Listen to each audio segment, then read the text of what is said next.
buenas tardes, muy buenos días a todos y a todas. Es para mí un honor estar en esta simposio de Teoría Crítica de las Américas en el marco del 10º Congreso de Filosofía Internacional de la Asociación Filosófica de México. La mesa que toca en este momento es la mesa 10, Historia, Tiempo y Negatividad. Y tenemos 3 ponentes en la mesa. Es Daniel Carneluti, Jimena Monjía Suto y Andrés Gordillo. Enseguida voy a presentar a nuestro primer ponente, que es Daniele Carneluti, con la ponencia Apertura de la discusión, trazos hacia una negatividad bárbara. El maestro Daniel Carneluti es profesor de la Universidad Autónoma de Querétaro en la Facultad de Filosofía, y las materias que él da es de Filosofía e Historia del Arte. Le doy la palabra a Daniel Carneluti. Daniel Carneluti. Muchísimas gracias, Cristina. Bueno, efectivamente traigo una ponencia dedicada específicamente a la exploración en torno a la barbarie que pienso compartirles. La voy a leer para intentar no exceder el tiempo asignado. De todos modos, tengo aquí un cronómetro para no sobrepasarme. Muchas gracias. Inicio. Se llama Apertura de la discusión, trazos hacia una negatividad bárbara. Primera parte, reconociendo. Epígrafe. El pensamiento del suicidio es un consuelo poderoso. Ayuda a pasar bien más de una mala noche. Nietzsche. Quiero empezar, contradictoriamente, con un brevísimo colofón. Los gestos propios de este texto se desfiguran constantemente en las líneas grises que trazarían fronteras ficticias entre la apología y la diatriba, entre la recuperación y la destrucción. Esto no se ignora. De este modo, soy consciente de que se corre el peligro de estar dividiendo la obra de personas de forma arbitraria. Uno de los riesgos que esto implica sería el incurrir en el mismo maniqueísmo que se repudia. Empero, conservo cierta esperanza. Se brinca de la admiración al desprecio, no merced del capricho, sino porque se sabe que no hay un alma pura. Así que espero que puedan escuchar esto no como pura prepotencia, por el contrario, un gesto de relativa humildad al entender que no hay referente intachable y que sería, cuanto menos, ridículo tratar de argumentar que quien leo se encuentra libre de todo pecado. Por el contrario, muchas veces la vehemencia con la que se habla viene del enojo de no dejar de reconocer que, así como en algún momento Marx pensó que los trenes traerían, como máquinas del progreso, la revolución, no hay autor que haya logrado despojarse totalmente de las ingenuidades contra las que batallo. Se vive, y por lo tanto piensa, mejor con la desilusión de ver caer los ídolos que con las mentiras necesarias para mantenerlos con vida. Segunda parte, repensando. Epígrafe. Se observa una creciente racionalización, una progresiva eliminación de las propiedades cualitativas humanas individuales del trabajador. Lukács. Segunda epígrafe. Podríamos decir que, en la sociedad organizada por la modernidad capitalista, la hostilidad a la cultura es una necesidad inherente. Echeverría. Pienso en 2 cosas. El elogio que Benjamin hace de los rodeos y la insistencia de Hegel en que la historia nace y se hace al mismo tiempo que aparece su relato. Cavilo, ahora, sobre estas con cierta ligereza. No las evoco como parte central del contenido de mi ponencia, pero sí como un modo de pasar a lo siguiente: la importancia de responder constantemente la misma pregunta: ¿por qué la barbarie? Tal vez en cada nuevo ir y venir, bordeante como lo es el andar curioso que asoma a los abismos mientras busca alimento, se hace una nueva parte de este ejercicio lamentablemente académico. Es así que la última vez que se me cuestionó por el objeto de mi proyecto, la barbarie, y por el que su elección y el porqué de su elección, ensayé esto que ahora les comparto de un modo, desafortunadamente, más domesticado. Cuando pienso en la importancia de indagar sobre la barbarie en cuanto concepto crítico, o si me animo a esbozar con cierta vehemencia la posibilidad de una dialéctica barbárica, sostengo que su relevancia en cuanto a planteamiento sería su capacidad de arrojar luz sobre cierto marxismo. Lo tildo de cierto porque, si bien al suscribirlo, mi misma praxis teórica lo asume como propio, y, con los dejos de arrogancia que me son típicos, correcto, no puedo dejar de reconocer que no es el marxismo como ente abstracto y universal al que me refiero. Todo lo contrario, la práctica teórica que tengo en mente es la primera en reconocer que existen formas petrificadas y por ende muertas de leer a Marx y busca rabiosamente alejarse de ellas. Entonces, ¿qué tipo de iluminación u oscurecimiento conllevaría el pensamiento y acción sobre desde la barbarie que permitiría establecer una clara o tenebrosa separación entre las formas críticas y dogmáticas de pensar con Marx? Para responder a este cuestionamiento, propongo indagar en las siguientes rutas: el progresismo, el esencialismo y el humanismo. Empero, antes de ensayar, reformulo, vuelta, vuelta y vuelta, este acerto. Las afirmaciones propias sobre la barbarie, las tomas de postura política, muchas veces implícitas e invisibilizadas en la dialéctica civilización-cultura-barbarie, podrían ser suficientes para reconocer si la postura marxista con la que se discute es crítica o no. Ahora, habiendo tomado carrera y tal vez montado en la ilusión que la vertiginosa aceleración provoca, me animo a decirlo de otro modo: desenterrar al marxismo de la tumba que él mismo se ha cavado y a la cual parece haberse arrojado con singular alegría, pasaría por dejar de juzgar maniquea, superficial y civilizadamente a la barbarie. Recordemos que podríamos trazar un arco de afirmaciones autocríticas, desde Marx hasta Echeverría, que no solo posibilita, sino que nos invita a dialogar vivamente con sus posturas en lugar de pensarlas como esas cósicas estatuas que se hacen a los dioses para venerarles, pero no para entenderles. Primera parte, progreso. Tomemos la primera ruta de las tres que fueron señaladas. ¿De qué manera puede el tratamiento de lo bárbaro implicar una postura en términos progresistas? Pero, sobre todo, ¿por qué sería esta toma de postura suficiente como para condenar las ideas de Marx y sobre todo a nosotros, sus lectores, a los infernales círculos del dogma y de la doctrina? Las más de las veces en las que se refiere a la barbarie, esta no se encuentra sola. A modo de polo antagónico posibilitante, vienen la civilización, la cultura o cualquier depositario de vías más humanas en cuanto iluminadas, racionales o científicas. Estas afirmaciones delegarían a los bárbaros a dos posibilidades. Primero, salvajes primitivos que aún no han reconocido las vías de la civilización. O segundo, necios cerrados que ignoran la fuerza y las ventajas de la libre razón. En ambos casos, estos discursos esconden una postura axiológica ante la barbarie. En el primero, se sostiene que con el paso del tiempo, y algunos dirán que ilustrándose, mientras que otros estatalizándose, la barbarie será superada para dar lugar a formas humanas universalmente libres. En el segundo, se considera que la razón y sus instrumentos más leales y coherentes han seguido la justa senda de la verdad y que los bárbaros serían monstruos o abortos que no deben ser juzgados como parte del género humano.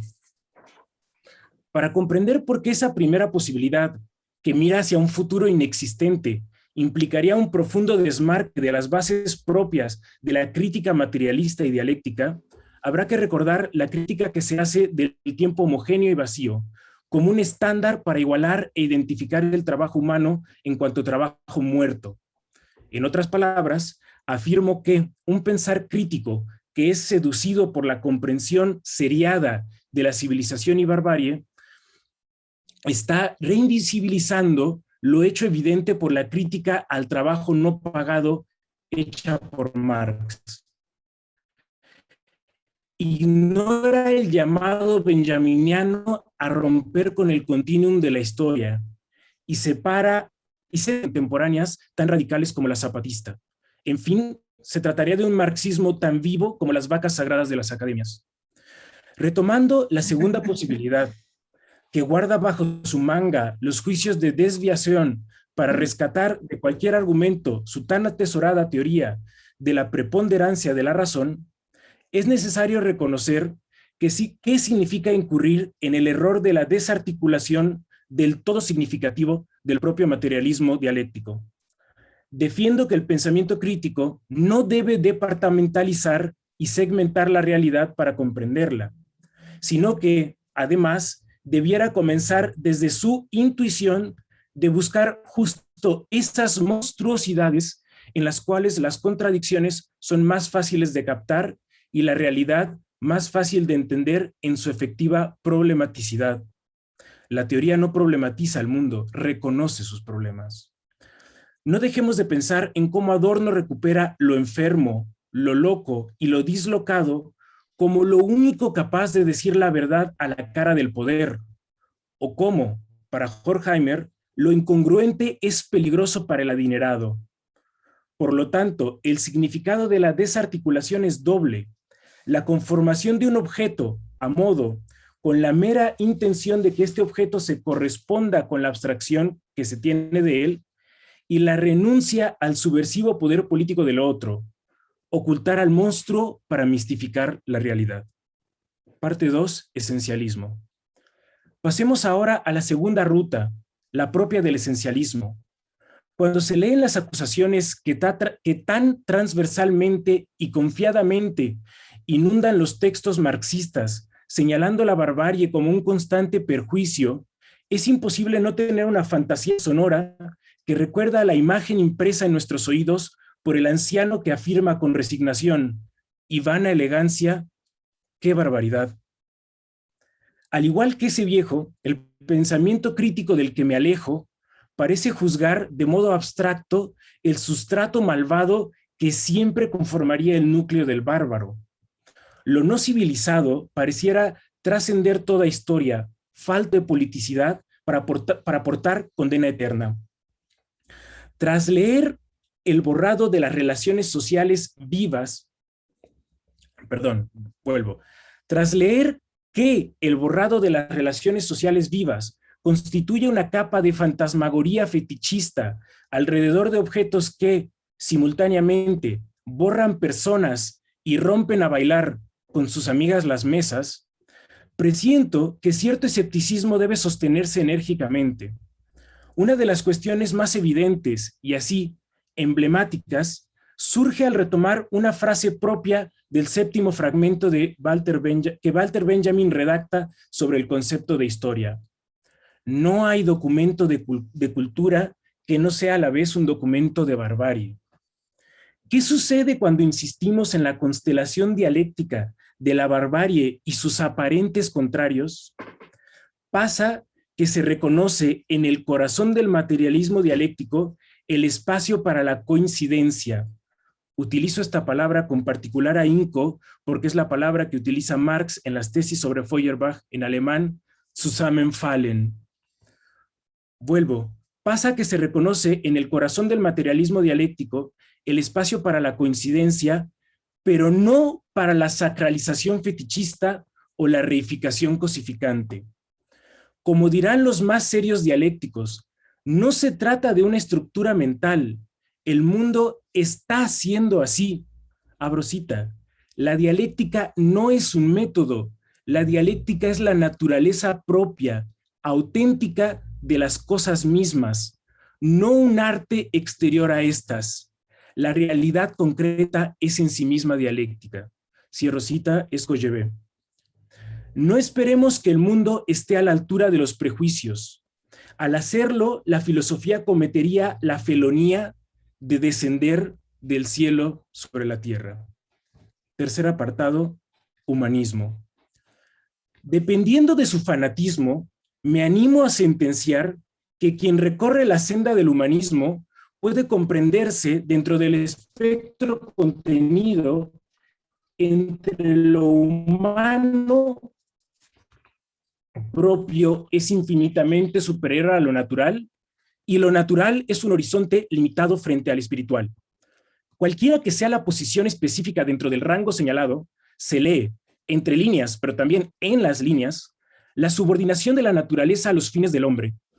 Más allá de mi convicción de que esta postura debiera ser críticamente revaluada por quien sea que reconozca la crisis medioambiental, la relevancia filosófica para la lectura de Marx residiría en que esto ignora los señalamientos que ya han sido hechos sobre la cuestión, sobre todo en momentos en los que las sospechas de deformación propagandística, disculpen el pleonasmo, florecían a la sombra del gigante monolítico del marxismo-leninismo.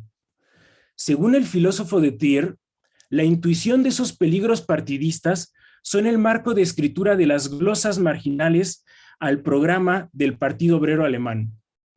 Ellas ejecutan la denuncia de que el verbalismo burgués, al insistir en el papel del trabajo en la generación de riqueza, calla que dentro de sus condiciones de sentido se encuentra la naturaleza. Abro cita. El trabajo no es la fuente de toda riqueza.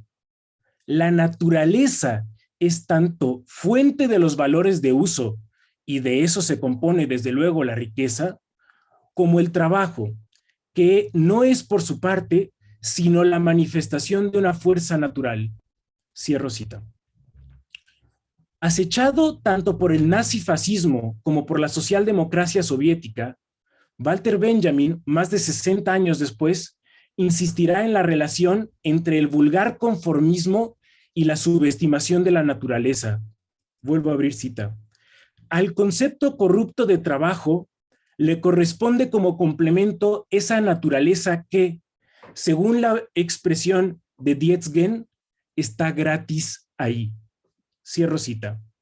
Es hora de, por lo menos, reconocer que nuestra sesgada lectura de Marx y compañía ha sistemáticamente excluido esta preocupación por la naturaleza. Tal vez es síntoma del miedo a perder la aristocrática posesión del trono. Última parte de la ponencia, que se llama Reivindicar. Latinoamérica ha sido ya, más de una vez, baluarte en el que me refugio, teniendo presente aquello que bien hemos discutido en este simposio. Solo desde una lucha anticolonial y antirracista es que todo el arsenal conceptual tiene un mínimo de verdad. Es por eso que les propongo un collage de la vacuna antropófaga, que tiene una especial dedicatoria a nuestros compañeros de la mesa pasada que nos acompañaban desde Brasil. Y este es un collage mío hecho de citas, pero en realidad funcionaría más como una paráfrasis. Lo voy a leer. Dice así. Nunca tuvimos gramáticas, ni colecciones de viejos vegetales. Nunca admitimos el nacimiento de la lógica entre nosotros. Y nunca supimos lo que era urbano, suburbano, fronterizo y continental. Solo no hay determinismos donde sí hay misterio. ¿Pero qué nos importa eso? Plaga de los llamados pueblos cultos y cristianizados, es contra ella que estamos actuando. Antropófagos, contra la realidad social, vestida y opresora, la realidad sin complejos, sin locura, sin prostituciones y sin las prisiones. Muchas gracias. Muchas gracias, maestro Daniele Carneluti. Después pasaremos a hacerle algunas preguntas. Muchas gracias. A continuación, presento a Jimena Mungía Suto, licenciada en Relaciones Internacionales, maestrante en Filosofía Política. Sus investigaciones se centran en el materialismo crítico. Ella nos va a hablar en su ponencia, que se intitula Vida alienada, acercamiento a las transformaciones contemporáneas del tiempo, el espacio y la producción desde la teoría crítica. Adelante, Jimena Mungía. Gracias. Muchas gracias, doctora Cristina, por su bienvenida, y gracias a todos, todas y todos que se encuentran en esta transmisión y que forman parte de este simposio. Este es un trabajo, espero que no haya mucho ruido, disculpen, pero bueno, esta es la propuesta que desarrollé para presentar el día de hoy. Es a partir de mi proyecto de maestría, de tesis, y al igual que mi compañero Daniele y la mesa pasada, es un esfuerzo por la actualización de la propuesta crítica.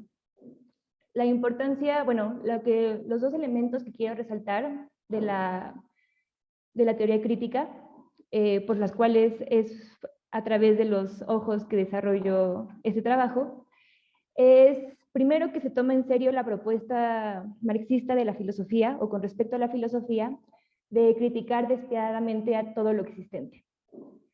Y la segunda, el segundo elemento, es a partir de la praxis material.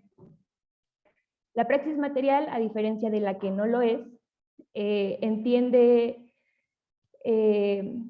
bueno, perdón, primero explicaré cómo la que no lo es, entiende en el proceso cognitivo que la praxis es solo un eslabón o un momento dentro de este proceso. Mientras que para la praxis material, la relación entre teoría y práctica oscilan una entre la otra. Y es realmente a través de la praxis que se puede pues consolidar la verdad de esta teoría. La teoría sirve, nuevamente, para volver a plantear y hacer el camino para la praxis, pero es con el baile y el juego de estos dos que se construye realmente la realidad. El esfuerzo de la teoría crítica, y es lo que quiero señalar, es justamente cuando la teoría empieza a crecer más allá de la práctica, empieza a querer dominar y controlar la realidad material. Los trabajos de la teoría crítica son respecto a abordar estos fenómenos que se toman como esencia desde la teología, la estética, la crítica al pensamiento ilustrado o la crítica a la economía política. De esta forma, quiero señalar que justamente el trabajo del capitalismo, el esfuerzo del capitalismo y lo que le ha asegurado su éxito a través de los años es buscar formas cada vez más complejas de abstracción que fragmentan a los individuos y promueven una experiencia alineada de ellos junto con una conciencia cosificada. Claro, en términos de una búsqueda de la mayor utilidad, en términos de un costo-beneficio, ¿no? Que viene siendo el capitalismo. Lo que quiero hacer a continuación es presentar un sucesivo cambio de paradigma que podemos empezar a rastrear desde la Edad Media, en el que se ve la evolución productiva y cómo ésta se vuelve cada vez más abstracta. En el primer momento, el sector económico dominante es el sector de la agricultura y la extracción de recursos. En la segunda parte de esta evolución económica, el paradigma se centra en los sectores de industrial y de fabricación de bienes durables, mientras que la tercera se enfoca, y es en la que nos encontramos, en la información y servicios. Quiero señalar que esto no quiere decir que una suplante a la otra, pero sí cambia la dominación de los sectores económicos.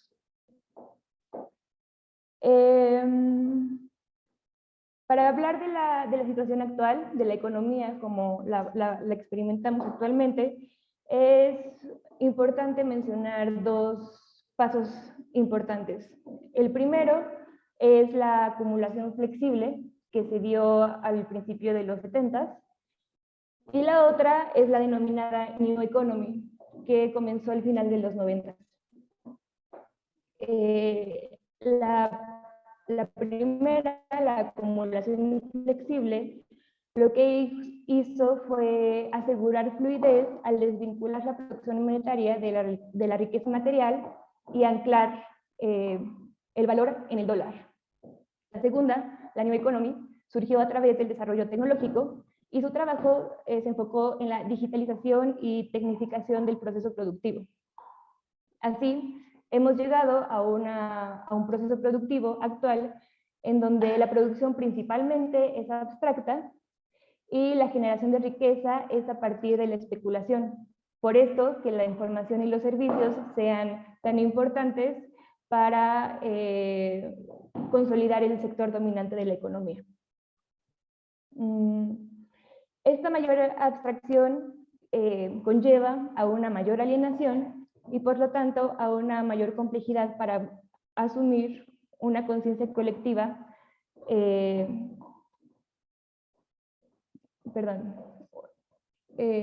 esto genera una mayor abstracción, una mayor alienación y una mayor complejidad para asumir una conciencia colectiva, porque el mundo de las mercancías se vuelve cada vez más grande e independiente a nosotros.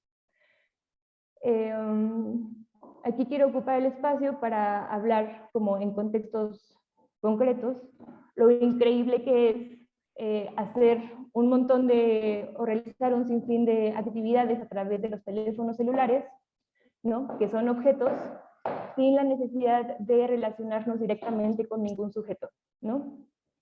También quisiera, ya que el lunes tuvimos esta experiencia donde cayeron las redes sociales, pues hacer como hincapié a esta situación y cómo nos encontramos tan dentro de esta realidad virtual que al momento de padecer de ella, pues nos damos cuenta de cuántas conectividades y relaciones sociales perdemos, cuánto movimiento se pierde, pues.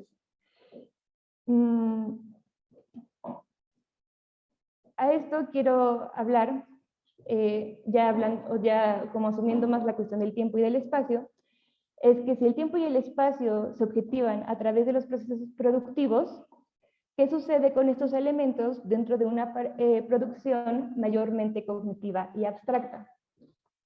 Aquí quiero señalar que junto con estos mecanismos de digitalización surge un nuevo espacio y un nuevo tiempo, conocidos también como ciberespacio y cibertiempo. Para la economía del semiocapital o la producción cognitiva, el ciberespacio no tiene ningún límite y es muy maleable. Sin embargo, el cibertiempo es el que se relaciona directamente con la parte orgánica del proceso del capitalismo, del semiocapitalismo.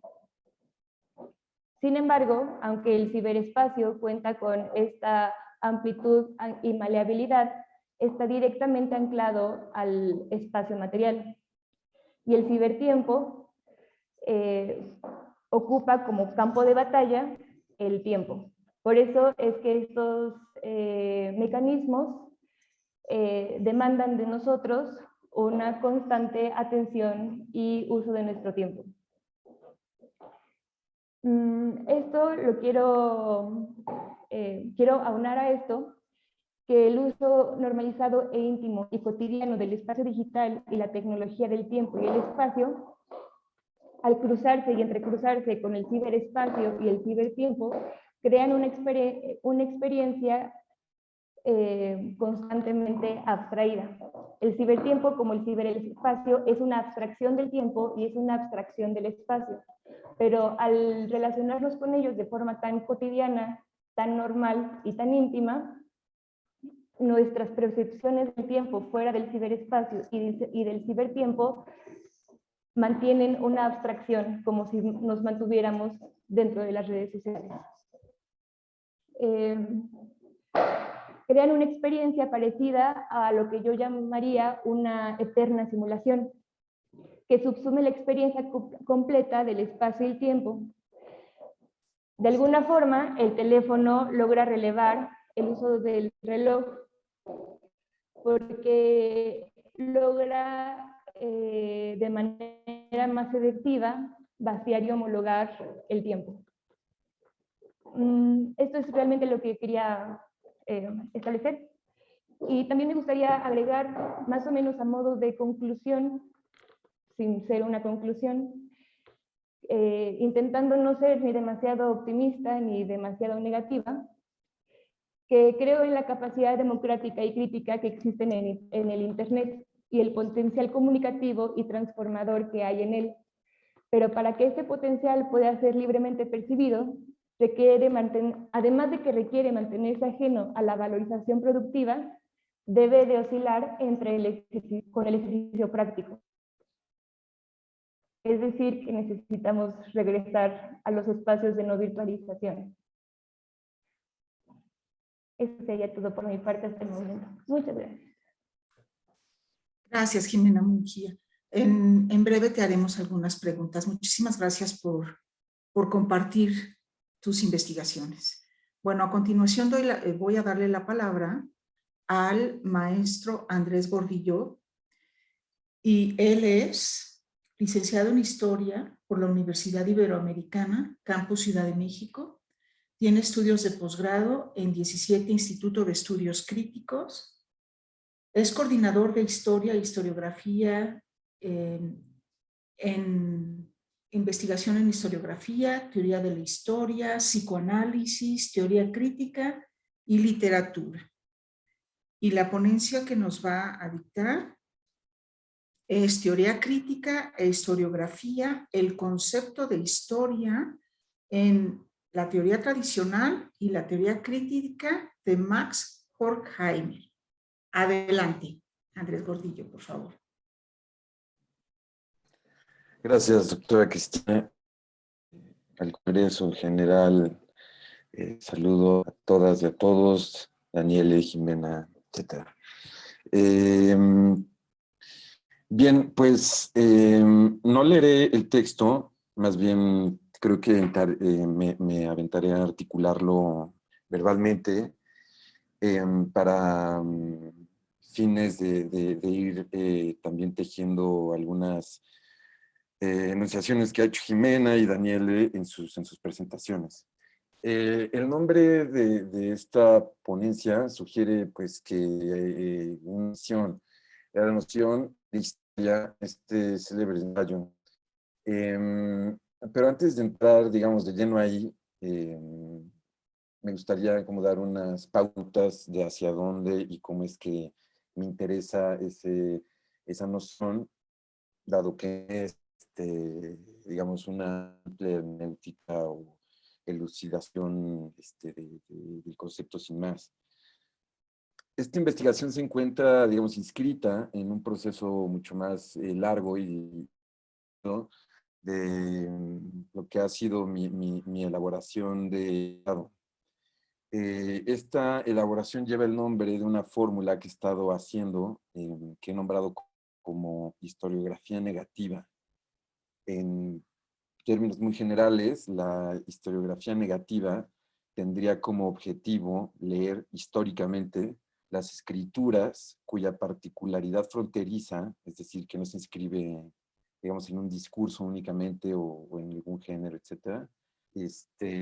Entonces, estas escrituras, entre la razón, es decir, entre el acto racional de hacerlas y aquello que rechaza para fundarse, dan lugar a la emergencia de temporalidades, nociones y sensibilidades latentes cuya potencia sea, a su vez, un soporte de inscripción para aquellas enunciaciones salvajes, a propósito de la ponencia de Daniele. O sea, en otras palabras, la historiografía negativa quiere ser una forma de leer, digamos, una metodología, si quieren ustedes, de lectura, que atienda el modo en el que la elaboración del pasado no esté sujeta únicamente al movimiento racional del tiempo o al movimiento racional desde un punto de vista instrumental del tiempo. Es decir, de qué modo ciertas escrituras suponen ya otro tipo de historicidad u otro tipo de concepciones temporales que justamente puedan al mismo tiempo señalar los límites de la historiografía, entendida como esta operación del saber que busca decir la verdad acerca de un pasado o de algún hecho o acontecimiento de antes. Entonces, pues, este es como el marco general y pues ya en el título negativo, pues creo que viene claro que hay una fuerte resonancia pues sí, no solo con Hegel, sino también y esencialmente con pues, la negativa y en general pues, la negatividad ensayada por el Instituto de Investigación Social, la Escuela de Frankfurt. Entonces, este interés viene también de una inquietud y de una preocupación que es de qué manera es posible comprender la historiografía no únicamente como práctica, digamos, académica o estatal o de industria de la memoria, donde usualmente está domiciliada la historiografía, digamos, la práctica historiográfica, sino de qué manera dar cuenta que la historiografía es ya un lazo social, es decir, que produce ciertas formas de acción o de vínculos sociales. Y, pues claro, si alguien ha elaborado y trabajado, reflexionado y tenido una incursión allí fuerte, ha sido en su momento la Escuela de Frankfurt, ¿no? Digamos, es la primera acción, es decir, pues, todo esto. De allí el vínculo historiografía y teoría crítica. Me doy cuenta además que hay como dos síntomas, vale la pena estar así brevemente, podría ahondar más en ello, pero creo que voy a dejarlo así. La historiografía en tradición en castellano, en inglés y en francés particularmente, ha leído pues sí, todo el gran archivo y la producción de la teoría crítica como una epistemología, como una escuela de pensamiento que no altera la operación histórica, es decir, es como ajeno, ¿no? Es decir, está aislada de su propia operación reflexiva de la historiografía. Y ha puesto en particular atención en las teorías de la historia que están en juego en Frankfurt. Ya sea por una parte las de Benjamin, ¿no? Habla mucho de eso todo el tiempo, pero también están, pues claro, las de Adorno, Horkheimer, Marcuse y pues tantas. Pero pues curiosamente, el historiógrafo, la operación historiográfica no ha reparado en ello, no se ha demorado ahí a ver qué es lo que está en juego, ¿no? Más allá de estas teorías y ya. Y por otra parte, noto que de la producción, pues sí, más reciente de lo que suelen dar los historiadores o quienes se dedican a ello, la segunda y la tercera generación de la Escuela de Frankfurt, y quizá en otras latitudes, es decir, no la teoría crítica en ese sentido, sino en su sentido amplio, noto que a veces hay una digamos, serie de afirmaciones y de planteamientos acerca de la historia que a veces pareciera hablar sin quizá poner demasiada atención en los productos historiográficos que están en juego, es decir, en las formas de escribir historia y lo que se está proponiendo allí, digamos, desde la historiografía, en el cual pues ni es el positivismo del siglo XX, de inicios del siglo XX, ni el historicismo también de ese entonces, es decir, hay otras cosas y esas cosas están ahí y proponen de sí entradas, digamos, de concepción del tiempo, el espacio, etcétera, de otras maneras.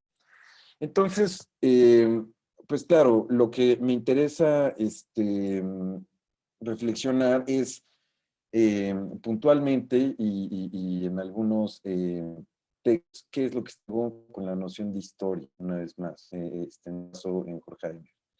Entonces, pues, recordemos que ese ensayo, es decir, bueno, el ensayo que me llega a mí, viene compilado en un libro que se llama Teoría Crítica, de edición Amor-Rortu, ya traducido al español. Pero en su momento este ensayo fue escrito en alemán, circulado en una revista, en un impreso, y que usualmente era mimeografiado.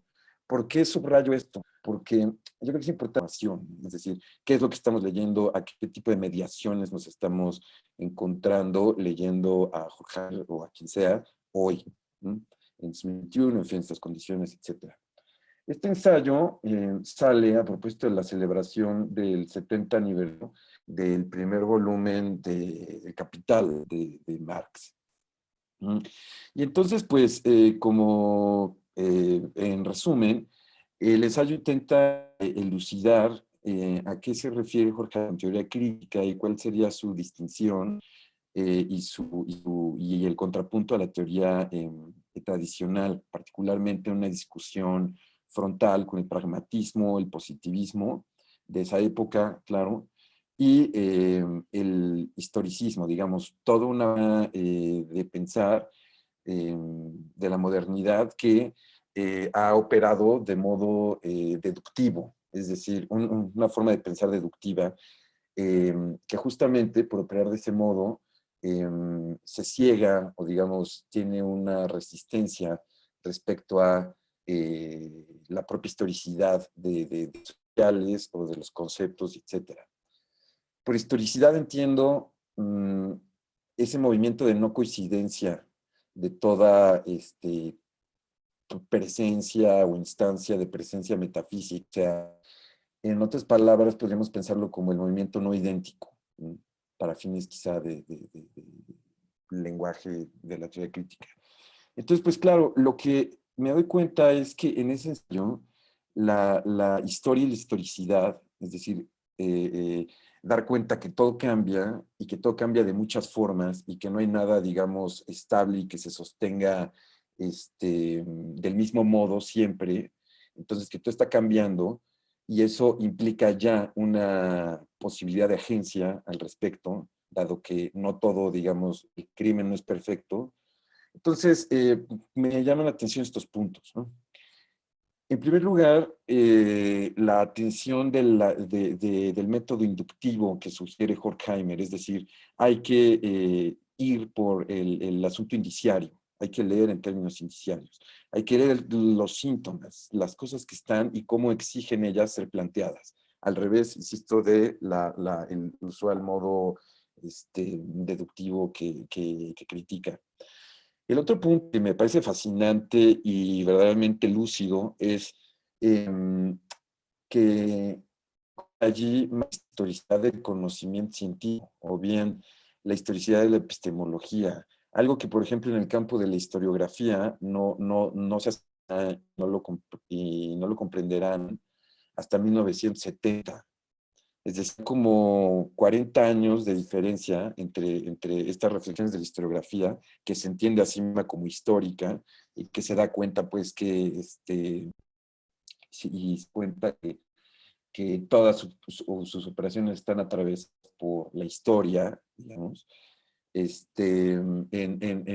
Horkheimer de algún modo ya lo señalaba, y haciendo hincapié en algo que es como fundamental también, que son las mediaciones tecnológicas. Es decir, la mediación tecnológica o los medios tecnológicos suponen ya una forma de conocer.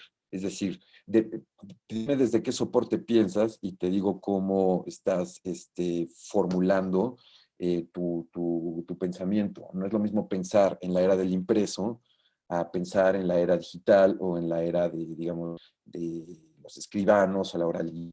Eso supone ya ciertas formas de pensamiento. Y el hecho claro, Horkheimer anotara que si en ese momento, en los 30 de hace un siglo, era la industria la que estaba en juego, es decir, un proceso de industrialización general, pues claro, ¿qué tipo de saberes produce las condiciones materiales de esos soportes, ¿no? Que justamente da cuenta o agujerea, digamos, toda noción de un pensamiento ajeno a la condición social o, digamos, a la realidad social concreta que de hecho lo produce. ¿Bien? Entonces, estas notas y por último, algo interesante es que en este mismo ensayo, la noción de historia hacia el final parecía tener un tono, recordemos que sale en 1937, ya iban unos años en el socialismo en el poder, y en fin, pero pareciera haber como un dejo esperanzador en el sentido de que pareciera que vuelve del sujeto histórico del cambio, en este caso el proletariado, como aquel esperanza débil de que se organicen, digamos, y puedan establecer un agenciamiento general de los medios de producción, etc. Señalamiento que cambiará radicalmente en ensayos posteriores como Estado autoritario o la crítica a la narración instrumental, digamos, en la que abandona esa atención al sujeto histórico del cambio, dado que se da cuenta que si hay sujeto histórico y cambio específico, dado a priori, hay también ya activada, en cierto sentido, una comprensión de la historia teleológica. Entonces, pues, lo que me interesa es que con estos puntos, ¿no?, muy específicos del ensayo y de sus comprensiones de la historia y demás, me llama la atención, entonces, el modo en que da cuenta al mismo tiempo que las organizaciones del saber, que como decía Daniele, hoy y desde hace tiempo, particularmente podríamos señalar la institución universitaria o las academias de investigación, etcétera, no son ajenas a su historicidad y no son ajenas a las formas, digamos, materiales en las que suceden y su soporte. Y esto es fundamental porque eso genera ciertos lazos sociales concretos y específicos, ¿no? Es decir, ciertas prácticas de la sociedad, ciertas de hablar, ciertas formas de escribir y financiamientos, claro, etcétera, ¿no? Entonces, claro, al momento de producir la historia en este sentido, en el pensamiento institucional del saber, lo que sucede es que, digamos, la gran pregunta es de qué modo es posible atender, digamos, hacer una escucha atenta y sensible a la historicidad que nos atraviesa en este momento y cómo exige ser pensada, organizada, escrita, conversada y etcétera. Lo que quiero decir puntualmente es hasta qué punto no las condiciones, digamos, del saber actual están totalmente cifradas en cierta comprensión oral del mundo o con una forma muy teleológica de comprender su tiempo y su praxis. Entonces, claro, esto entre otros temas es lo que le da la actualidad no solo a los ensayos, sino en general al pensamiento crítico, ya sea en su cifra frankfurtiana o más allá de ella. Y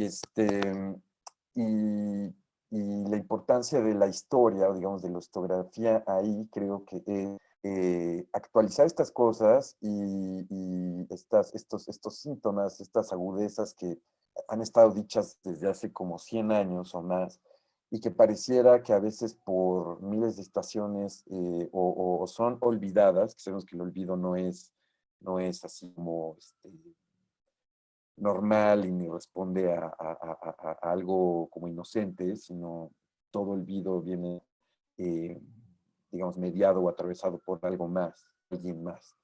Entonces, para acabar, quizá me interesaría señalar, en resumen, 2 o 3 cosas.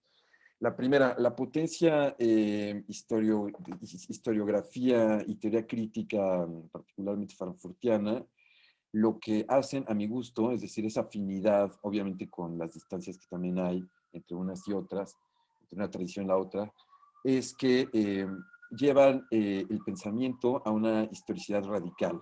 ¿Y eso qué significa? Que, digamos, o no podríamos, o sería muy poco fértil, pensar en términos ahistóricos en cualquier sentido. O sea, como dar por hecho ciertas temporalidades, dar por hecho ciertas divisiones de tiempo, es decir, está la posibilidad de generar, de crear y de producir, de inventarnos, vivir la historia concreta, ¿por qué no hacerlo? Esa es la otra, que si uno revisa el lugar de la historia, o sea, particularmente en Horkheimer, uno encuentra allí que la historia no solo es una ciencia, no es solo un relato, y el relato siempre abierto y reescrito constantemente, sino es una forma específica de organizar instituciones. Es decir, si está en el seno de la reflexión de la Escuela de Frankfurt la historia, ¿cómo altera eso la organización del instituto mismo en su momento? O sea, ¿cuál es su particularidad? Si es consciente de la historicidad del saber y de la materia de las cosas, etcétera, ¿qué tipo de saber, de organización y de productos se hacen teniendo en cuenta esa conciencia, ¿no? Y por último, claro, la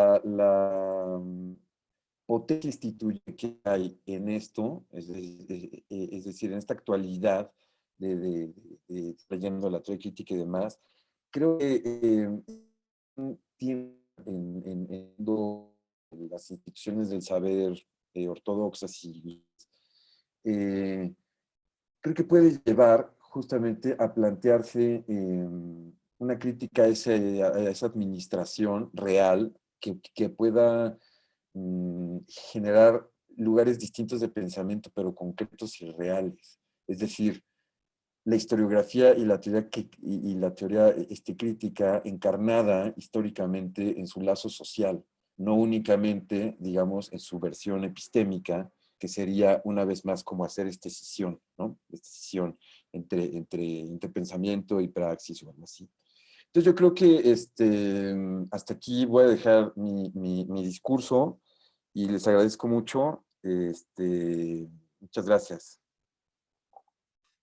Bueno, le agradecemos a Andrés Gordillo estas reflexiones.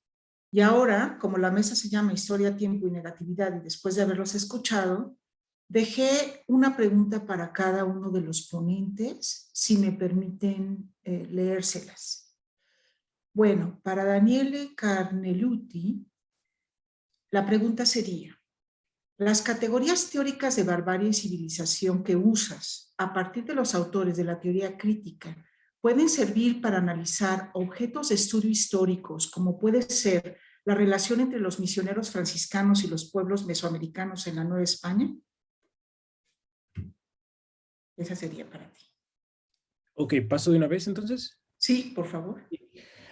Bueno, agradezco que la hayas adelantado porque me diste ahí unos minutitos para hacer mi tarea y abordarla del modo más inteligente posible.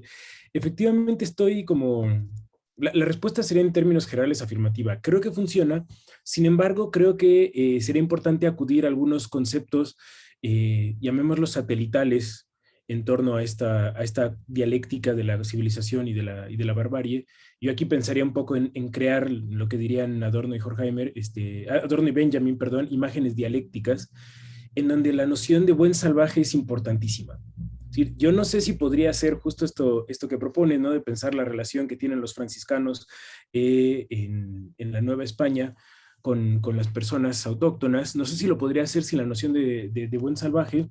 Y aquí quiero citar rápidamente una carta que se llama Inter Cetera, que es del Papa Alejandro VI, de mayo de 1493. La voy a leer porque es muy interesante escucharla y creo que nos puede dar un poco de luz sobre lo que preguntas. Dice así: estos, navegando por el mar océano con extrema diligencia y con auxilio divino hacia Occidente o hacia los indios, como se suele decir, encontraron ciertas islas lejanísimas y también tierras firmes que hasta ahora no habían sido encontradas por ningún otro, en las cuales vive una inmensa cantidad de gente que, según se afirma, van desnudos y no comen carne, y que, según pueden opinar vuestros enviados, creen que en los cielos existe un solo Dios creador y parecen suficientemente aptos para abrazar la fe católica y para ser imbuidos en las buenas costumbres. Y se tiene la esperanza de que si se los instruye, se introduciría fácilmente en dichas islas y tierras el nombre de nuestro Señor Jesucristo. Este es solo un fragmento de la carta. Si buscan, ahorita la escribo porque mi latín es pésimo, pero Inter Cetera aparecerá con cierta facilidad. Vamos a encontrar un poco esta noción de que el bárbaro sería una especie como de esponja y gentilhombre al mismo tiempo, ¿no? Muchas gracias, ya la has escrito, Cristina, te agradezco mucho.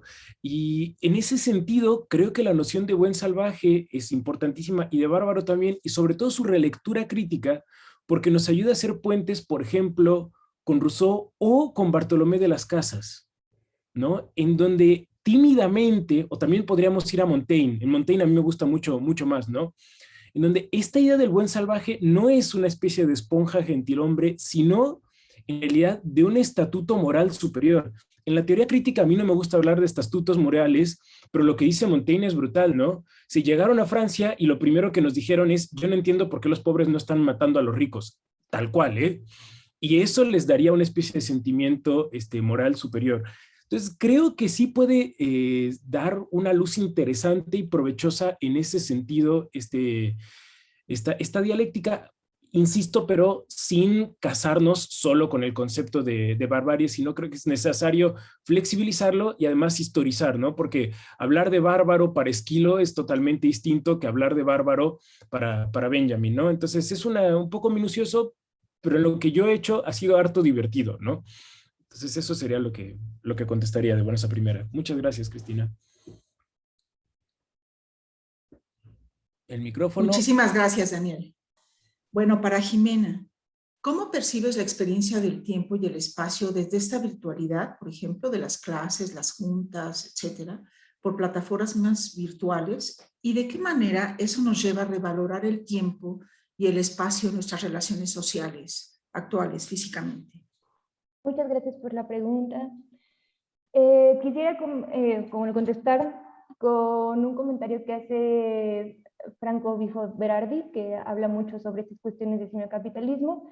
Especialmente estoy en su obra La fenomenología del fin, en la que nos platica cómo las generaciones actuales tienen un vocabulario mucho más extenso que las generaciones pasadas, porque están más abiertos a este bombardeo de información que les permite, ¿no?, conocer tal vez un mayor abanico de vocabulario. Sin embargo, para poder aprender las palabras, ¿no?, el contexto de las palabras, hay que ligarlas a una experiencia emocional. No es lo mismo ver en una pantalla a dos personas abrazándose y entender que ese es un abrazo, que abrazar a tu mamá y que te diga te estoy abrazando, ¿no? Planteando eso, pues creo que es un buen momento para cuestionarnos respecto a, en el caso específico de las clases virtuales, cuál es el objetivo de nuestras clases, ¿no? O en este caso de este congreso, igual, porque pues es nuevamente abstraer el ejercicio de la experiencia, ¿no? Quienes hayan estado en otro congreso podrán tal vez estar de acuerdo conmigo que muchas veces la parte más enriquecedora del congreso pasa fuera de las mesas, ¿no? Pasa justamente cuando termina la mesa y vas a comer y ya como en un estado como un poco más relajado, donde se permite justamente esta intimidad que no permiten, ¿no?, que exponen las redes y las virtualizaciones, pero que no provocan que no se provocan en estos ámbitos.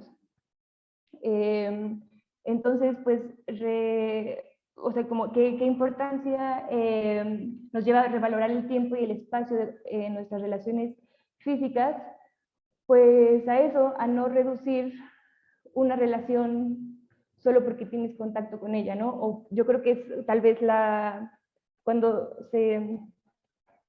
relación inversa, ¿no?, en la que tal vez pensamos que podemos conectarnos porque tenemos internet, ¿no? En lugar de que gracias a que estamos conectados pudo surgir algo como surgió internet, y no quedarnos en la idea, ya perdimos contacto y relación con el exterior. Creo que esa sería mi forma de contestar la pregunta. Espero que sí haya contestado. Sí, muy buena la relación, la comparación que estás haciendo. ¿Qué funda qué? ¿No? Claro, por supuesto. Muchas gracias.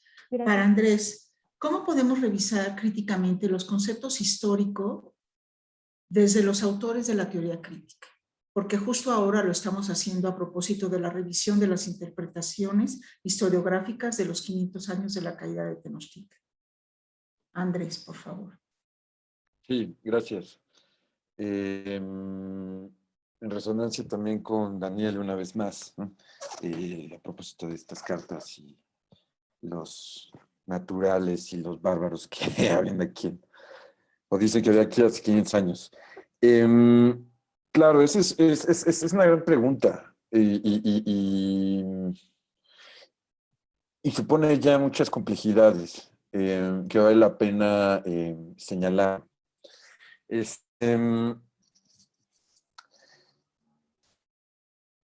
Creo que particularmente Adorno y Benjamin, por supuesto, logran elaborar nociones de historicidad que, digamos, provocan varias de las instancias metafísicas de la investigación histórica.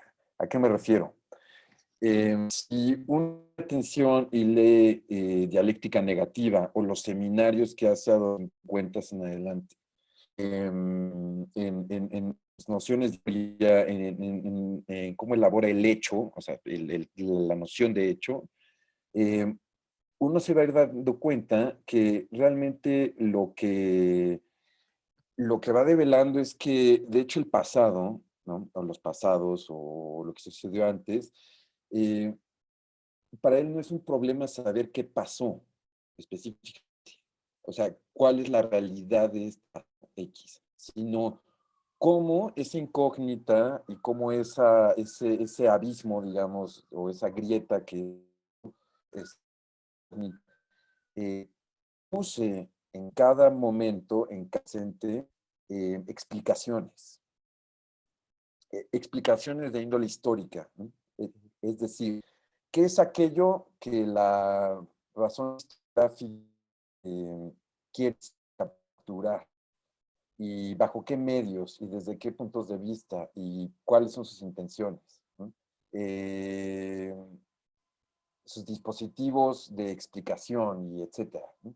Entonces, dicho así, creo que lo que interesa o lo que te podría elaborar la teoría crítica o venida de esta particular constelación respecto a 1521 son como 3 puntos, al menos.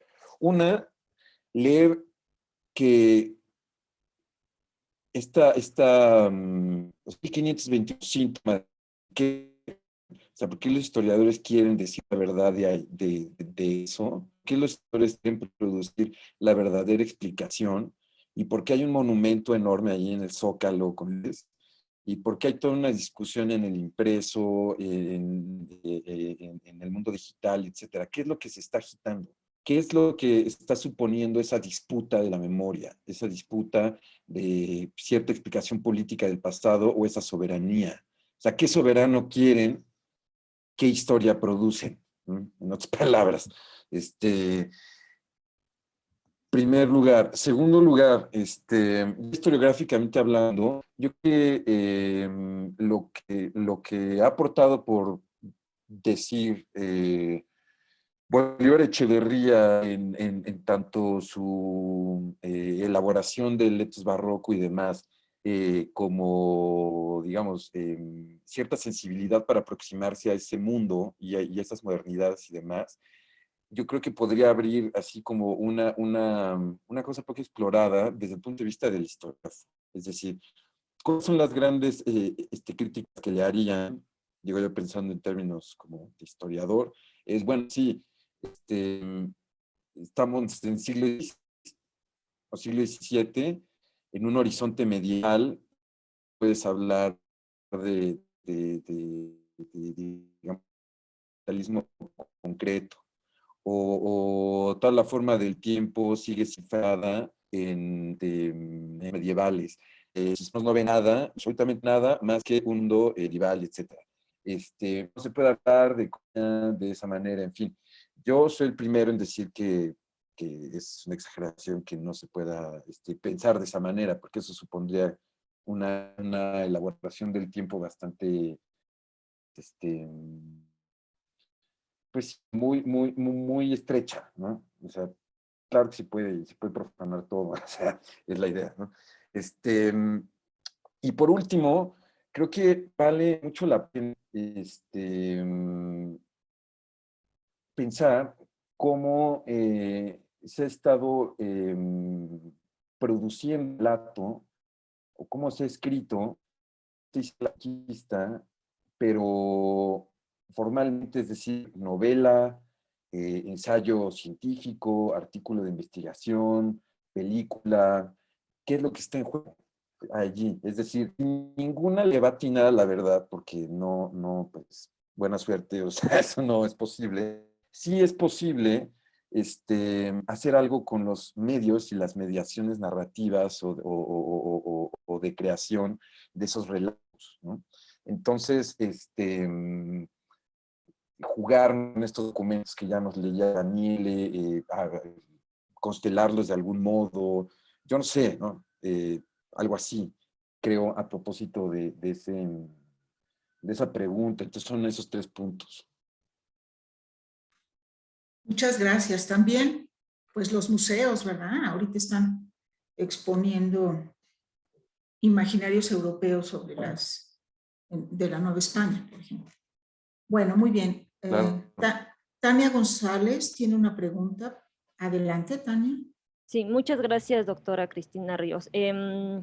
Bueno, antes que todo y antes que nada, gracias por las presentaciones, por los temas muy potentes y dan mucho de qué pensar. Me disculparía si es que tengo que hacerlo. Voy a tomar unos minutos, varios, para exponer mi idea y como lo he dicho en este simposio, estos espacios nos permiten el diálogo, la conversación y a mí en particular aprender de todos ustedes, y lo que más me gusta es aprender entre amigas y amigos. Dicho lo cual, esta pregunta, comentario, la hago a Daniele, sobre todo porque, abusando, porque yo también he estado interesada en el tema, problema sobre el bárbaro y la barbarie. Entonces, un poco como de rebote, de pelota, quería como hablarte y compartirte ciertas cosas y un poco como que tú me puedas dar tus opiniones, una suerte de retroalimentación, te lo agradecería muchísimo. Bueno, por ejemplo, ante la afirmación, estamos en una época de barbarie, en la era de barbarie, estamos ante la barbarie, yo estaría absoluta y totalmente de acuerdo. Ahora te voy a decir por qué, con sus acotaciones, por supuesto, sobre todo porque mi curiosidad sobre el bárbaro tiene que ver con ciertos temas clave, lo identitario, la identidad, ante lo moderno, o sea, el individuo moderno, la modernidad, y sobre todo tendrá que aclarar que lo pienso desde principalmente Walter Benjamin. Noté que tú conjugas varios autores y principalmente, al menos en esta exposición, te apoyaste sobre todo, lo cual me pareció muy interesante, en Marx.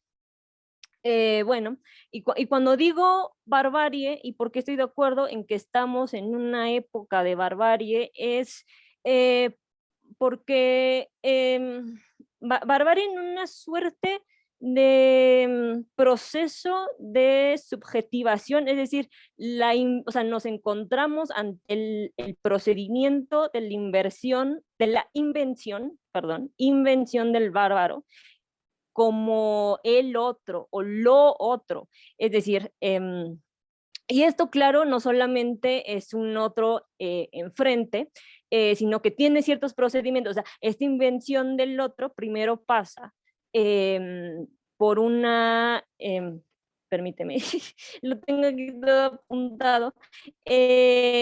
Primero, está sustentada en un pensamiento dicotómico, binarista, que esto implica no solamente que la multiplicidad se divide en dos o se establece en dos, sino que estos dos son opuestos y al mismo tiempo son jerárquicos, o sea, uno es mejor que el otro, uno es ¿no? O sea, tenemos esta cuestión de arriba, abajo, bueno, malo, hombre, mujer, cultura, civilización, barbarie, ¿no?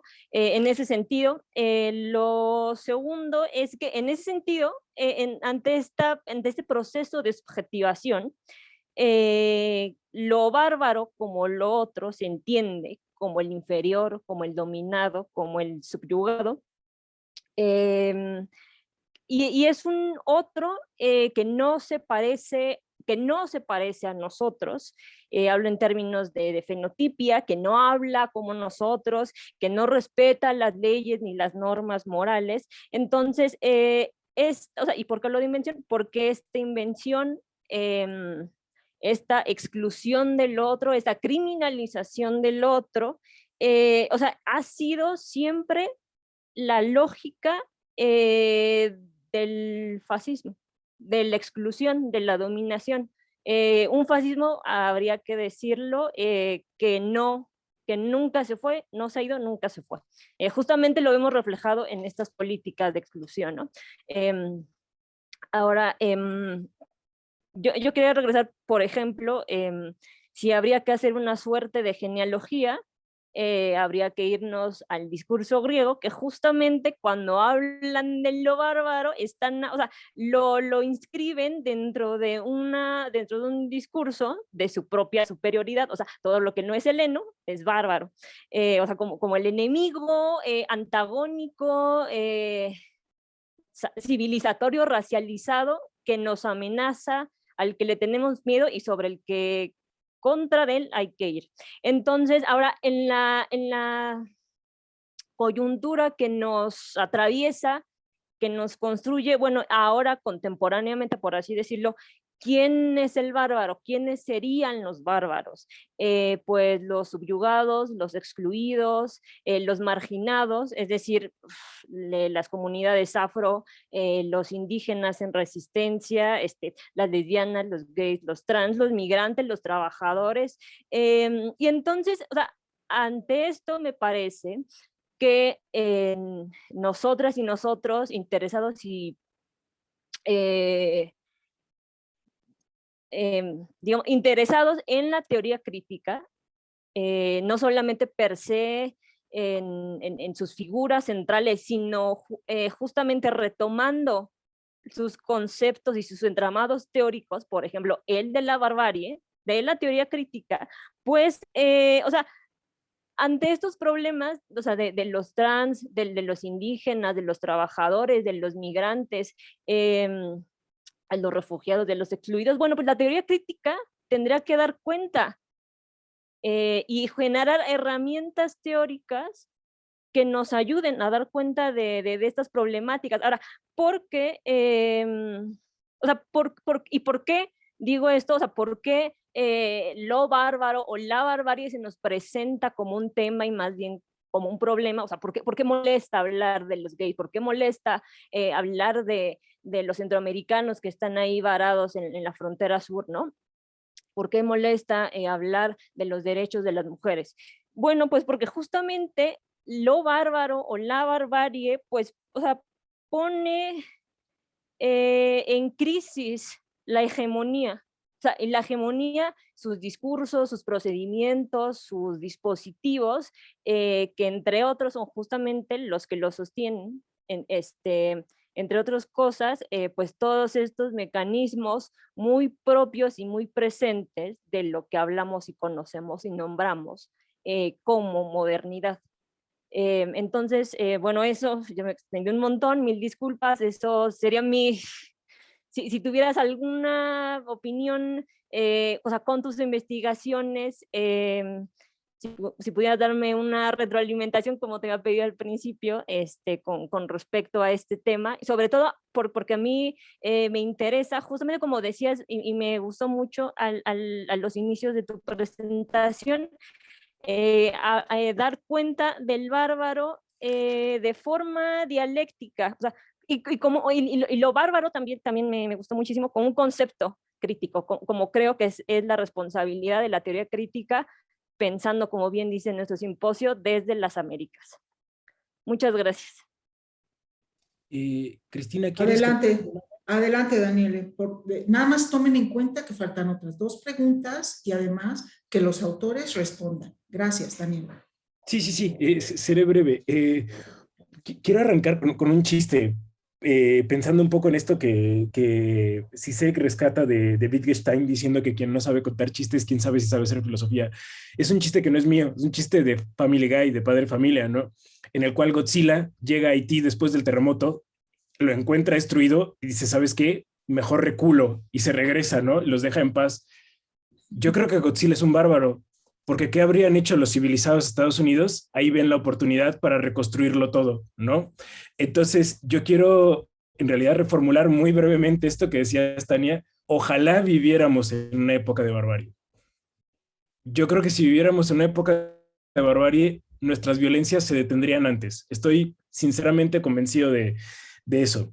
Entonces, ¿por qué creo que vale la pena pensarlo así? Tú mismo lo has dicho, ¿no? La barbarie como lo otro, la barbarie como lo sometido, la barbarie como lo que pone en crisis la hegemonía. Entonces, ojalá viviéramos en una época de barbarie en ese sentido, es decir, ojalá viviéramos una época en la que la hegemonía está en crisis, en la que los otros tienen voz, en la que los otros tienen espacio.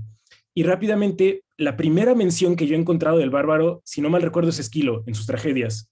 Y es bien interesante porque están hablando de dos mujeres persas que no me acuerdo si el rey Darío o uno de los hijos del rey Darío tiene amarradas a una carreta. Una mujer acepta la correa y no dice nada. La otra mujer se quita la correa y asesina al príncipe que la amarró. ¿Cuál de las dos crees que es la bárbara? La que asesinó al príncipe. Ojalá viviéramos en una época de barbarie en donde nos pudiéramos quitar las correas y asesináramos a los príncipes que nos tienen amarrados a las carretas. Ojalá fuéramos tan bárbaras como la mujer persa vino del rey Darío. Voy a cerrar ahí para ser rápido. Gracias. Muchas gracias. Adelante, Bere, por favor, con tu pregunta. Pues es que todas son muy sugerentes. Me quedo con un montón de cosas que compartieron los tres. Creo que arrancaría recuperando, para ser también muy breve, esta propuesta bien potente que hace Andrés respecto a una historiografía negativa, recuperando, como él menciona, estas 3 instancias que ve de la idea de historia en teoría crítica y teoría tradicional, pero creo que me ayudarían muy bien como para platicar o plantear estas tantas ideas que me surgieron de lo que nos compartió Jimena, por supuesto también Daniel. Creo que una de las cosas que podría recuperar en esta parte de que esta idea de historia que nos presenta Jorge Hemer en teoría crítica y teoría tradicional recupera previo a todo este ejercicio de la escuela de los anales y toda esta gran escuela que se ha generado allá, como bien mencionaste, en los 70s, y la idea de tomar en cuenta el soporte, aquel soporte material, sí, que hace que tenga sentido y articulemos qué es eso de conocimiento, la producción de conocimiento y por supuesto la producción de conocimiento histórico e historiográfico, ¿no? Que si bien entendí, espero, iba por ahí.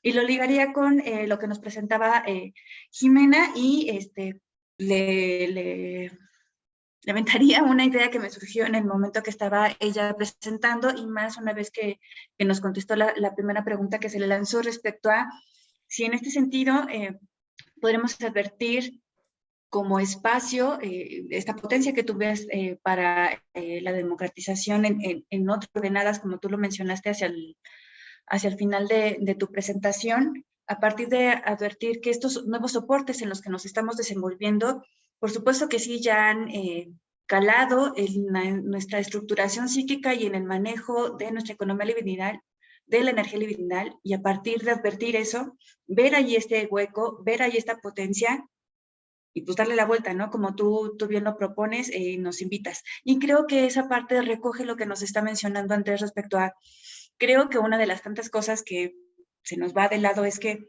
leemos que en Benjamin la interrupción de la historia y la crítica al progreso, la idea de que ya estamos a punto de la revolución pero no se ha dado, de Marcuse, y todos los otros menciones al pesimismo de Adorno, el pesimismo de Horkheimer, vienen a partir de que se le sigue leyendo con esta idea positivista de historia y de tiempo, ¿no? Creo que por ahí van, espero haberlo entendido bien, pero si le damos la vuelta y advertimos que más bien la disrupción y la irrupción de la cual habla Benjamin con este freno de mano es advertir que la idea propia de historia y la idea propia del tiempo se tiene que seguir tejiendo desde esta negatividad, desde esta no identidad, para como traer a cuenta también todo lo otro que hemos trabajado a lo largo de estos 3 largos días de simposio, creo que vale la pena.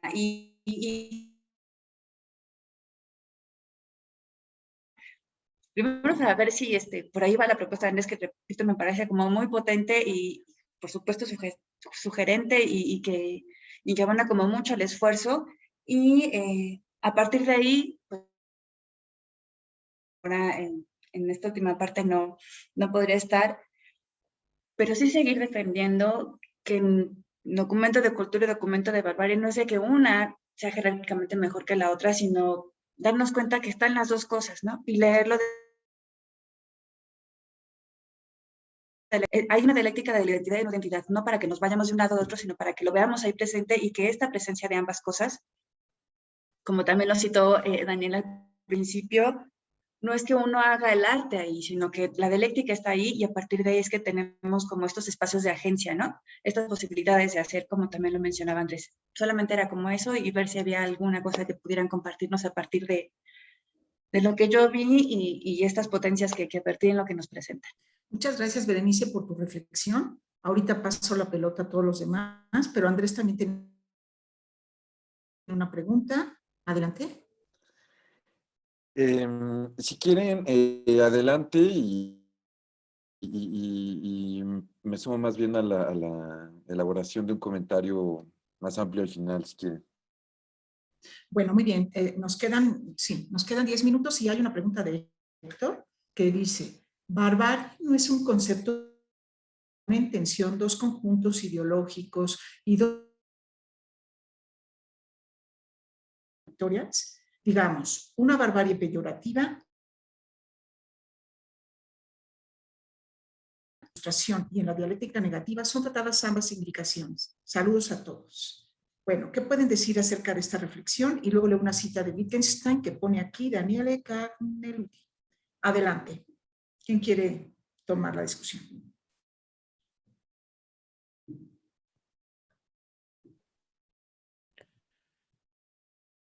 Pues me sumo, a ver, al ruedo.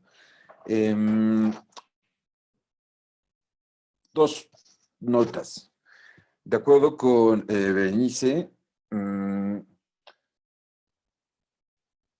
la historicidad, de hecho, está ya arruinando, o sea, lo arruino. Nada que permanezca de historicidad. Es como este gran ensayo, ¿no? de Adorno de la historia natural y su elaboración en dialéctica negativa en el 32 y antes Benjamin, ¿no? En el Trauerspiel. Es decir, las cosas ya cambian, ya siempre están cambiando, están activadas en cierto sentido. En cierto sentido son anárquicas, es decir, hay temporalidades anárquicas que no responden únicamente a la lógica de la teleología, ¿no? Es decir, ya están activadas, hay que palparlas. Sensitivamente, adoctrinados o civilizados o demás, pues digamos, nos hemos alienado de esas, quizá no. El punto es que ya están ahí, el punto es cómo aproximarles a leerlas y qué dicen, ¿no? Hay que tener como buen oído o buen la vista para agarrarlos, ¿no? Esas temporalidades. Y la otra es que retomo aquí también algo de la barbarie que me resuena, y es que la escritura de la historia, comprendida como ciencia, se instituye en el siglo XIX, pero es bien curioso porque da una razón de Estado que de hecho inicia. Tiene que ser pues una lengua, un mapa, ¿no? Una sola narración y hay como una serie de cosas, ¿no? Lo que me interesa es que de todo ello, lo gran rechazado, es decir, lo básico, si lo queremos ver así jugando con esto, es la voz, es el fallo, es el inconsciente, es la mujer, el poseso, la posesa, la bruja, unas buenas figuras ahí, los locos, en fin, todo un grupo. Entonces, Algo que sí me interesa subrayar y que de hecho creo que Adorno lo tiene muy claro ya hacia el 50 en su conferencia esta de la elaboración de los pasados, o qué significa elaborar el pasado, es que entiendo dos cosas, que el retorno de la voz, de lo salvaje, de la barbarie, en la producción del relato histórico está, no en la historia obviamente, sino en el psicoanálisis con Freud. Es decir, cuando Freud, ¿no? Digo, Freud, la marca freudiana, la impronta freudiana, aparece, y entonces lo que hace es cómo regresa eso reprimido o cómo eso rechazar la operación histórica específica y concreta. O sea, cómo lidiar con esas voces, digamos, con esas figuras, no inscribiéndolas en la lógica de otra teleología, ya sea de signo invertido, o sea, digo, no se trata de estar en el tiempo del capital y luego en el tiempo maya, que al final son dos hegemonías, o sea, no se trata, ¿no? No, cómo se altera ese retorno por vía de la voz, el inconsciente y demás, a la historia. En otras palabras, que él hace el psicoanálisis de la historia, o a la concepción de la historia. Esa es una apunte interesante, porque estaría, digamos, rasgando y alterando constantemente la barbarie de la noción temporal.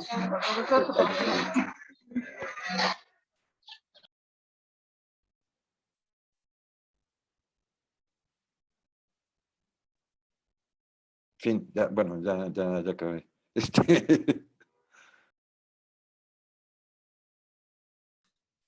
Muy bien, Andrés, muchas gracias. Bueno, ¿quién se suma a la discusión? Si levantan su manita, a ver.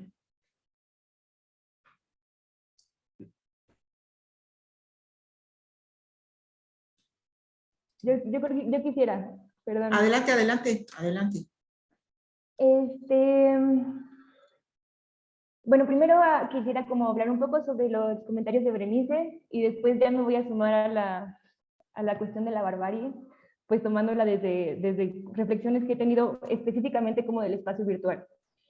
En alguna de las ponencias que pasaron estos días, regresaron, ¿no?, a esta alegoría del freno de mano, y uno de los ponentes, que si no mal recuerdo fue Jorge Armando Reyes, decía que para él el freno de mano es justamente como dar la vuelta para volver a identificar la esencia dentro del fenómeno, ¿no? Lo estaban hablando bajo la obra bajo cuestiones estéticas y en especial la obra de Walter Benjamin, de la producción del arte en la época de la tecnificación. Gracias.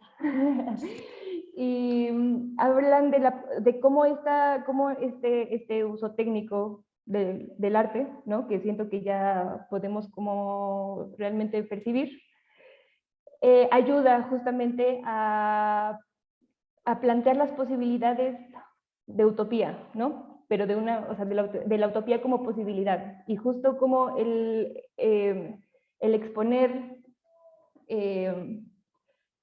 estas ideas que van más allá de la realidad nos hace replantearnos y repensar la realidad, ¿no?, en cuestiones y en términos del arte. Y fue lo que este pensamiento me ayudó justo como a pensar, ¿no?, que justo cuando estamos bombardeados, ¿no?, de estas inmensas posibilidades, pues la necesidad de regresar el giro, de esta vez en la cuestión material, y regresar a la realidad, salirnos de la virtualidad, porque el problema con la virtualidad es que justo nadie nos está diciendo como, recuerda que esto es virtual, ¿no? O sea, que era lo que comentaba. Y respecto al debate que está habiendo sobre la barbarie,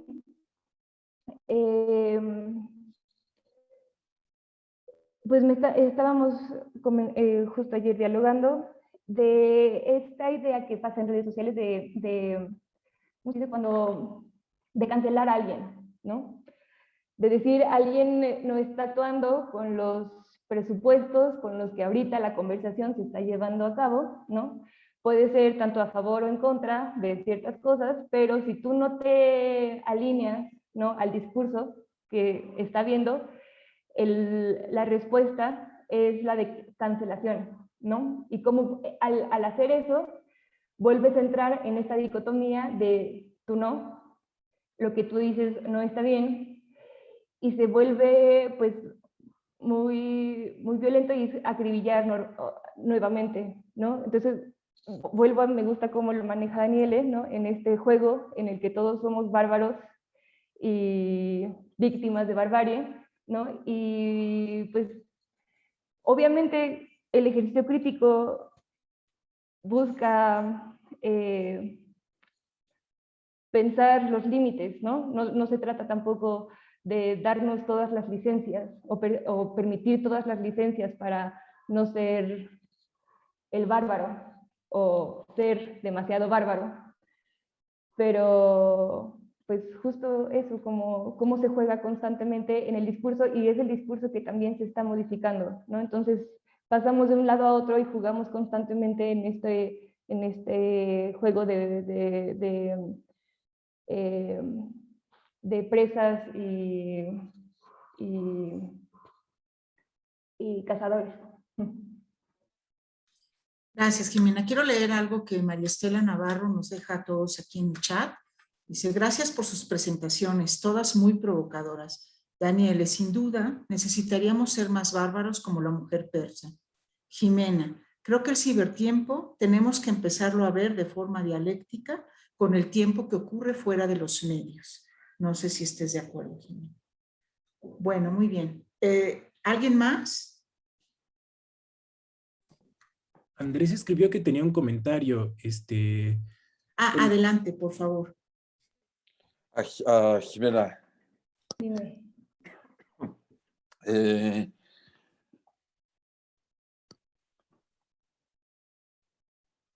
¿No crees que sería interesante, digamos, sumergirse, adentrarse a la dialéctica de la virtualidad o bien dialectizar la virtualidad?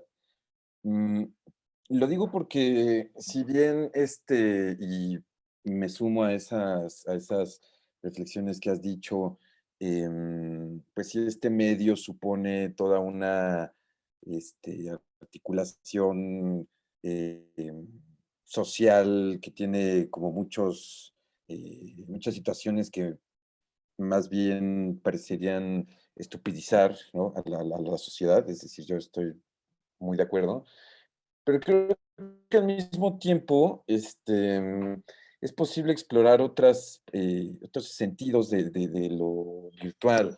Es decir, si la virtualidad em, supone siempre materialidad y la materialidad supone siempre ya materialidad también, ¿no? O sea, digamos, están como unidas de alguna manera. Creo que el lugar de lo virtual también es el lugar de la potencia o de lo posible. Es decir, si pensamos la virtualidad como lo posible, o sea, como ese campo de posibilidad que digamos, desde el siglo XVII no ha parado de reflexionar, ¿no?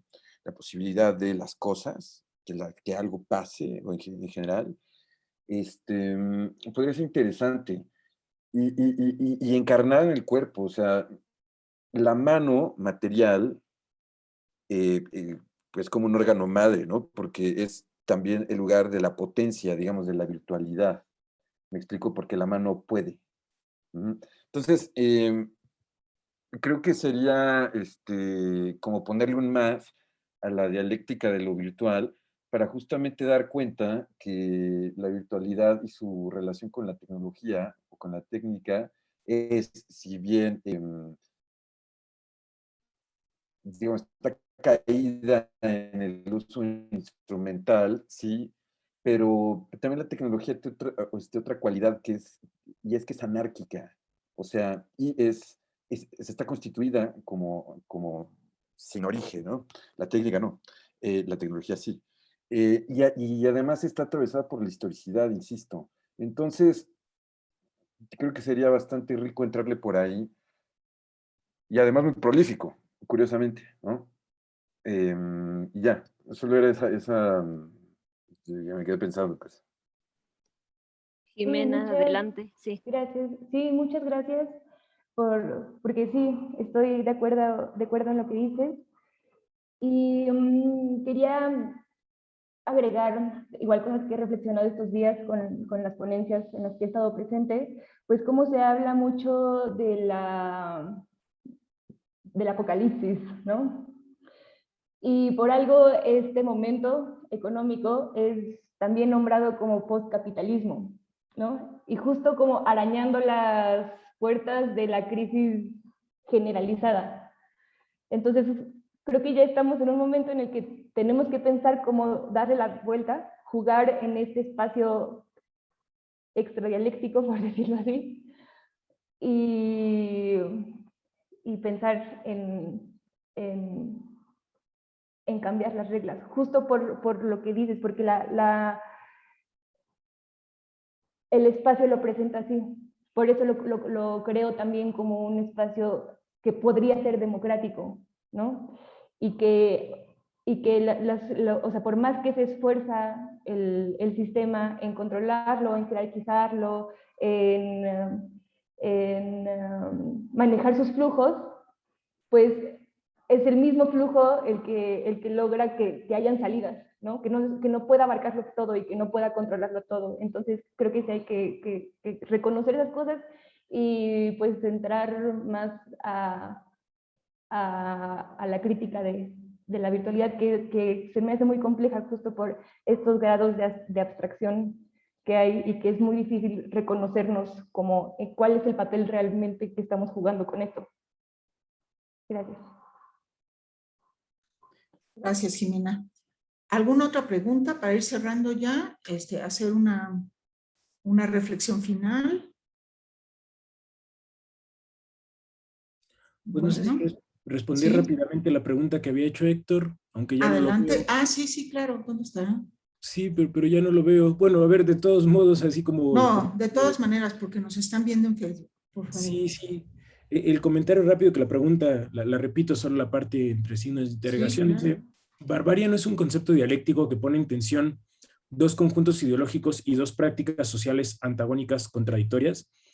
Yo en primer lugar tendría mucho cuidado en llamar estas prácticas antagónicas y contradictorias. Entiendo sí tensionales, pero llamarlas antagónicas y contradictorias me parece un poco complicado. Prefiero pensarlas como en constelación, en donde entonces la contradicción y el antagonismo depende mucho del punto de vista de quien constela. Y bueno, esto en realidad creo que más que responderlo yo, podemos acudir un poco a Benjamin, que tiene una frase muy concreta, interesante, en la que él articula el concepto de nueva barbarie y luego se pregunta a sí mismo, ¿barbarie buena?